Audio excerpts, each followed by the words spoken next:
You may not be able to see it, but you can feel it. Especially if you take the time to consciously connect with it.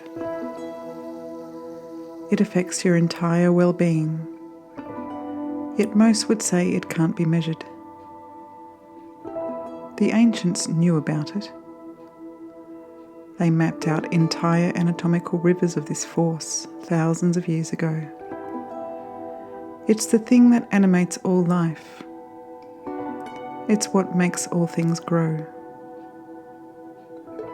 The earth has its own energetic channels, the ley lines and magnetic fields and more.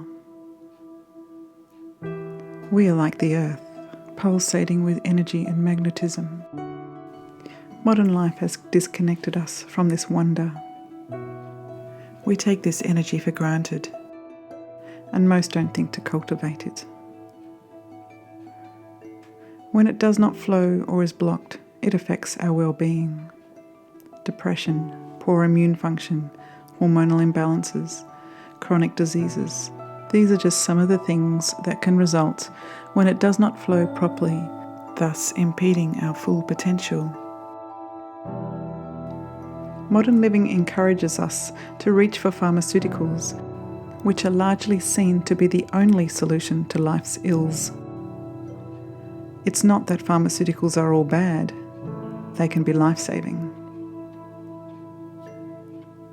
But in modern life, we're missing a whole other piece of what it is to be healthy in body, mind, and spirit.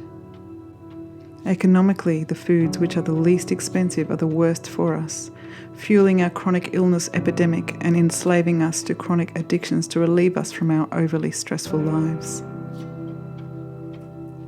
Our life is kept so busy by the system that we fail to notice the changes taking place in us internally from a lifetime of poor habits.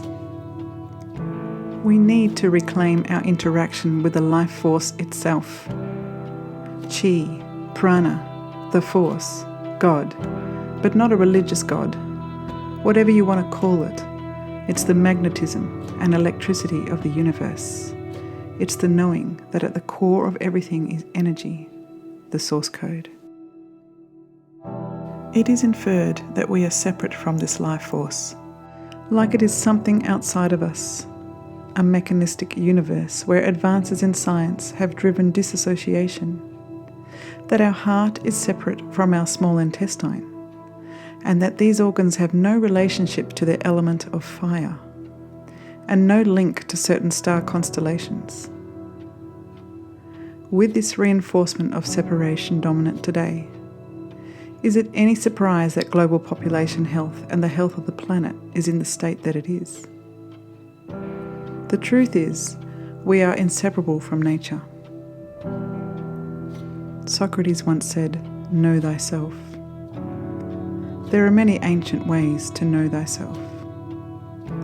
But today, seeing the topic of the immune system is so prevalent right now, let's explore some science around the power of committing to an energy cultivation practice.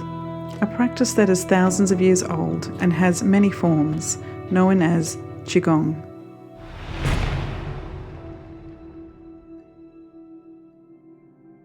Qigong is an ancient form of health maintenance dating back thousands of years, which is part of traditional Chinese medicine.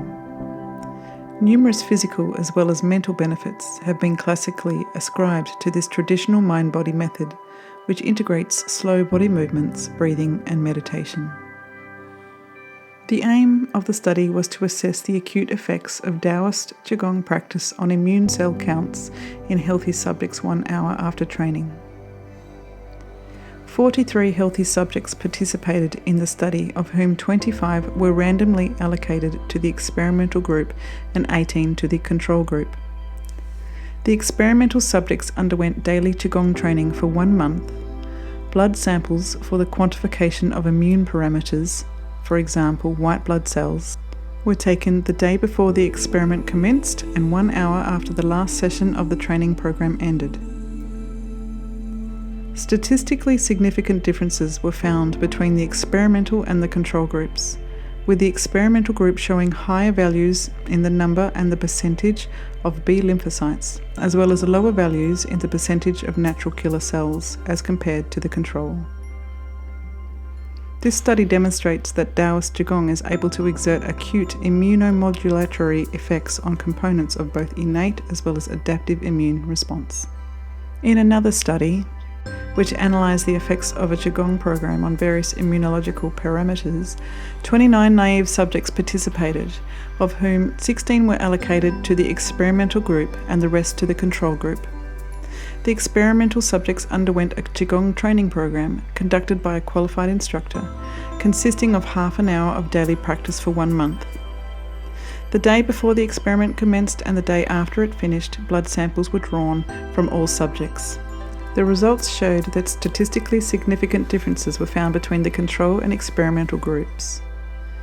The study concluded that it demonstrated that after 1 month of practicing Qigong, significant immunological changes occurred between the experimental and control groups, with a consistently lower and broadly significant profile of these measures within the Qigong practitioner group. There are many of these kinds of studies that can be found if you look for them, which show statistically relevant results favouring energy modalities like Qigong. Given that pharmaceutical companies could not benefit from these kinds of studies at all, it is not surprising that the groups of people studied were small in number. However, the science is still valid, and there for people who are curious about the scientific validity of exploring their body's source code.